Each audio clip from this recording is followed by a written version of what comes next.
Hello guys, मैं बोल रहा हूँ प्रियांशु देवकटे और आज हम करने वाले हैं chapter 2 acid base and salt. उसमें सबसे पहला टॉपिक है एसिड।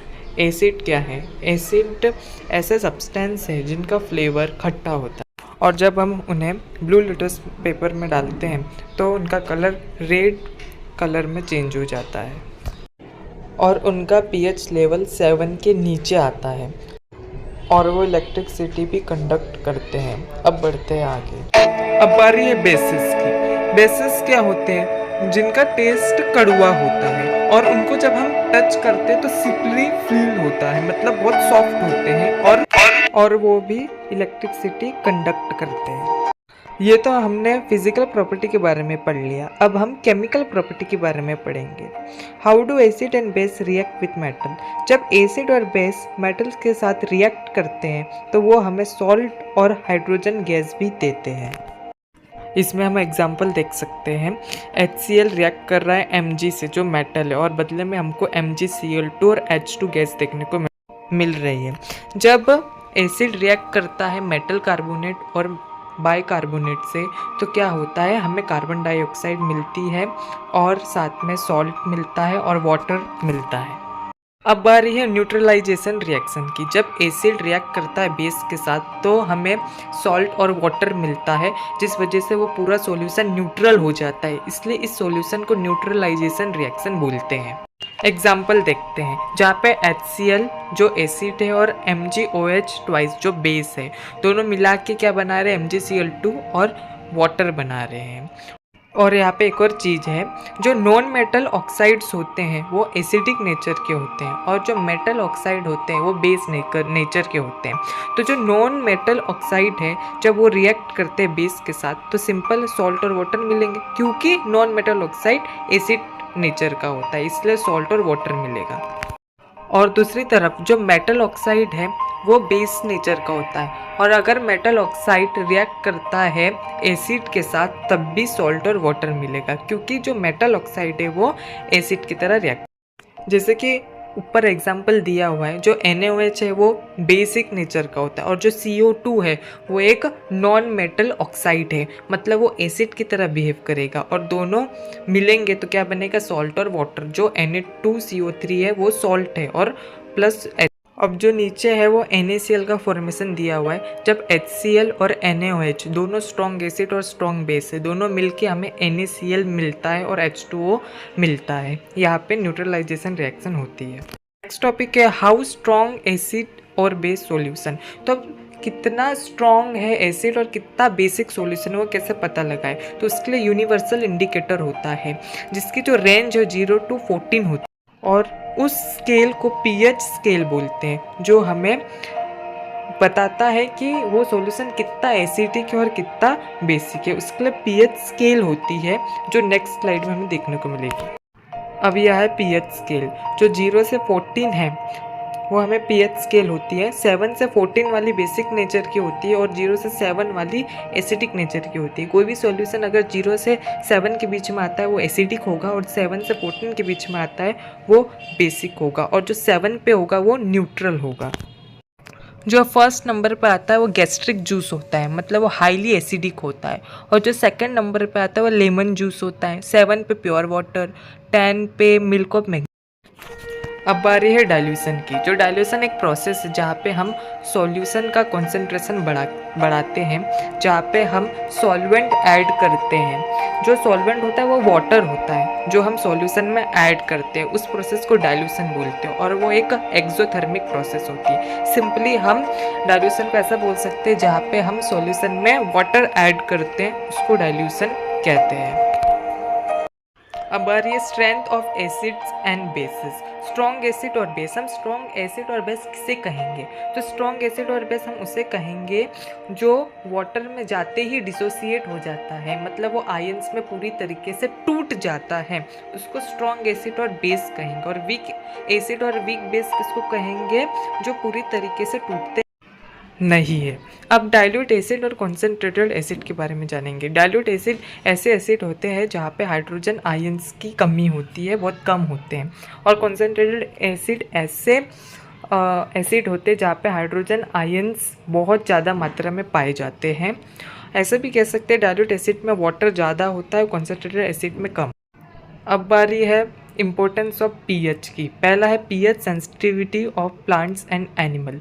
जो प्लांट्स और एनिमल्स होते हैं वो भी पीएच सेंसिटिव होते हैं, मतलब अगर उनकी बॉडी में भी पीएच की कमी या पीएच का ज़्यादा हो जाए तो उनको कुछ हो सकता है।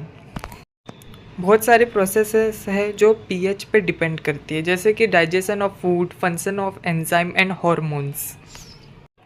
फिर बारी है पीएच ऑफ सॉइल की।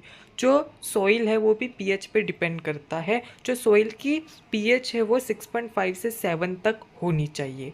फिर है पीएच इन डाइजेस्टिव सिस्टम।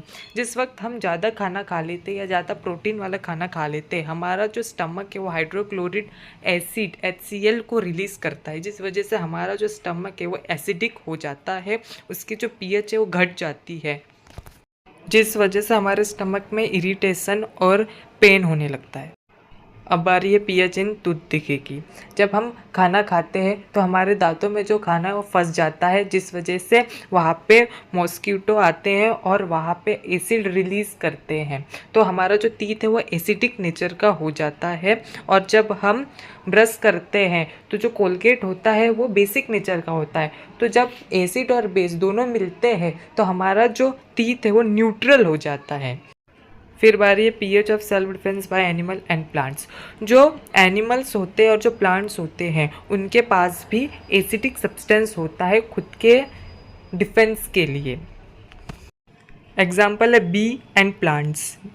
जो बी होते हैं, चींटियाँ होती है, जब वो हमें काटती है तो हमें इरिटेशन होने लगती है क्योंकि उसमें एसिड होता है। और जो कांटे वाले प्लांट्स होते हैं उनमें भी एसिड होता है, इसलिए हमें इरिटेशन होती है जब हमें छूते हैं। सॉल्ट्स के बारे में बात करते हैं। सॉल्ट्स कॉम्बिनेशन होता है एनायन और केटायन का। एनायन मतलब नेगेटिव चार्ज और पॉजिटिव किसको बोलते हैं? केटायन को। जब दोनों मिलते हैं तो हमें सॉल्ट्स देखने को मिलता है, जैसे KCl, कैल्शियम सल्फेट, ये सब एग्जाम्पल है सॉल्ट्स का। कॉमन सॉल्ट सोडियम क्लोराइड जो कॉमन है क्योंकि वो पूरे दुनिया में कुकिंग के लिए यूज़ होता है, इसलिए उसको कॉमन सॉल्ट्स कहते हैं। अब है प्रिपरेशन ऑफ सोडियम हाइड्रोक्साइड। जब इलेक्ट्रिसिटी पास होती है अथवा सॉल्यूशन ऑफ सोडियम क्लोराइड, मतलब सोडियम क्लोराइड और उसमें पानी होता है, उसमें 2 इलेक्ट्रोड पाई जाती है, एनोड और कैथोड। एनोड पॉजिटिव चार्ज होती है और कैथोड नेगेटिव चार्ज होती है। जैसे इलेक्ट्रिसिटी पास होती है सॉल्ट सॉल्यूशन में तो जो क्लोरीन है जो नेगेटिव चार्ज में होता है, जो NaCl है वो टूट जाते हैं Na पॉजिटिव चार्ज में और क्लोरीन नेगेटिव चार्ज में, और उसमें से जो क्लोरीन है वो एनोड के पास चला जाता है क्योंकि एनोड पॉजिटिव चार्ज है, और जो सोडियम हाइड्रोक्साइड है वो कैथोड के पास बनता है क्योंकि कैथोड नेगेटिव चार्ज है। इस प्रोसेस को क्लोरो अल्कली प्रोसेस बोलते हैं क्योंकि इसमें क्लोरीन और अल्कली मतलब सोडियम हाइड्रोक्साइड, इस प्रोसेस में सोडियम हाइड्रोक्साइड और क्लोरीन पाए जाते हैं, इसलिए इसको हम क्लोरो अल्कली प्रोसेस बोलते हैं। और इस प्रोसेस में हमें हाइड्रोजन गैस भी मिलती है। और जो हमें अभी प्रोडक्ट मिले उन 3 प्रोडक्ट से हम बाकी के सॉल्ट्स बना सकते हैं जो हम आगे पढ़ेंगे। ब्लीचिंग पाउडर, बेकिंग सोडा और वॉशिंग सोडा बनाने में यूज़ करेंगे।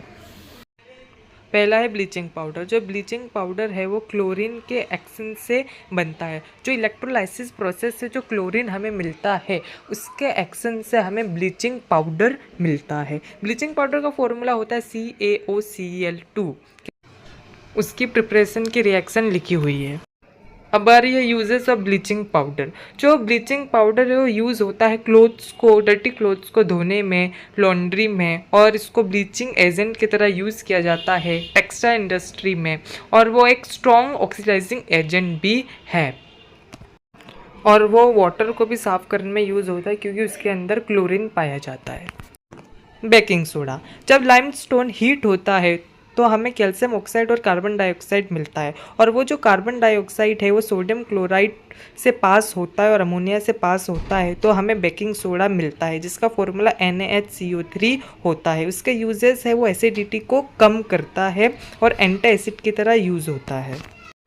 एंटासिड ऐसा बेस होता है जो एसिड के इफ़ेक्ट को कैंसिल करता है, इसको एंटासिड बोलते हैं, और वो वॉशिंग के लिए भी यूज़ होता है।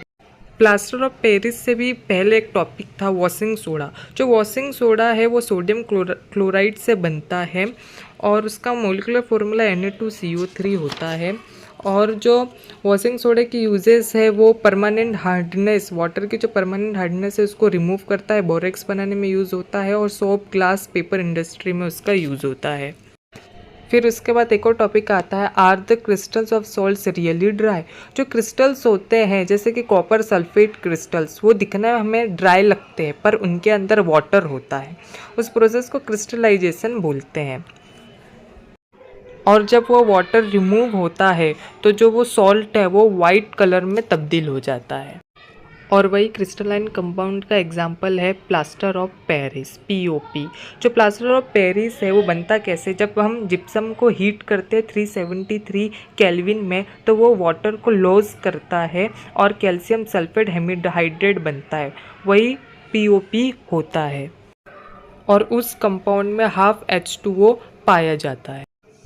और जब हम POP में हाफ H2O डाल देंगे तो हमें कैल्शियम सल्फेट 2H2O मतलब जिप्सम मिल जाएगा। 1.5 H2O डालेंगे तो जिप्सम मिल जाएगा। इसका यूज़ डॉक्टर करते हैं, फ्रैक्चर में इसका यूज़ होता है POP का। तो हमारा ये चैप्टर यहाँ पे ही ख़त्म होता है। Thank you. अगर आपने एंड तक ये चैप्टर देखा और आपको समझ में आया तो चैनल को सब्सक्राइब और लाइक ज़रूर कीजिएगा वीडियो को, और शेयर भी कीजिएगा अपने दोस्तों के साथ। तब तक के लिए बाय बाय दोस्तों, नेक्स्ट वीडियो में मिलते हैं।